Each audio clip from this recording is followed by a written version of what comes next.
Hello guys, maayong hapon kaninyong tanan.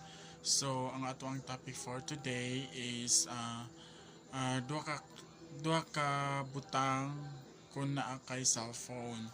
Duha ka butang nga disadvantage ug ang advantage.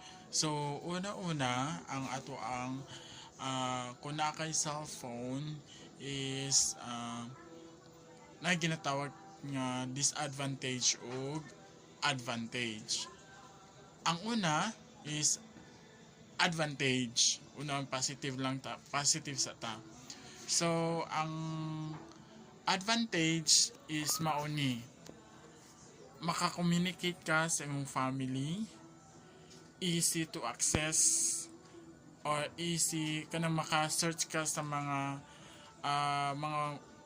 dili nimo may baw-an o wala nimo naibal-an nga mga words or dali ra kay ka maka-communicate sa isa ka tao through messenger, through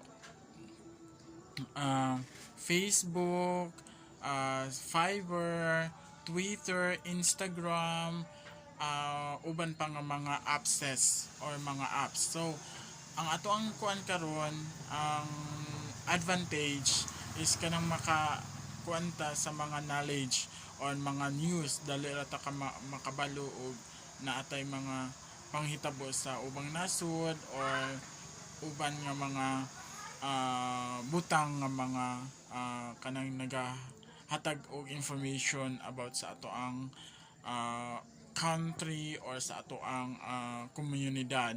So sa advantage is kanang makabalo ka kung unsa ang panghitabo sa ubang nasod, makabalo ka unsa ang kahimtang sa ato ang nasod. So through sa ato ang internet or through sa ato ang cellphone. So ikaduha is kanang disadvantage. Kung ang sa cellphone na atay ginatawag nga disadvantage, unsa man ang disadvantage is kanang makadaot sa ato maka-addict or mobile legend o kanang ML, maka-addict siya. And then ikaduha is dili nimo tarungon o paggamit sa messenger kanang sa ato ang Facebook, magpakaulaw ka sa ubang tao. So mga disadvantage na addict na ka, and then unsa pa nga kuan dira informative nga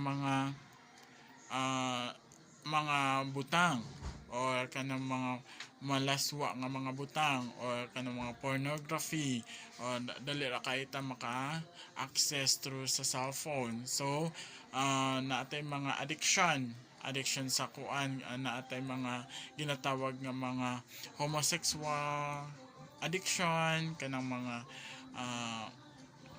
LGBT, community plus, ang ato ang mga uban pa nga mga disadvantage, yung mga maadikta sa cellphone, maadikta sa Mobile Legend o kanang online gaming, mga scatter o uban pa nga mga butang guys. So katulad guys, kung naa kay cellphone,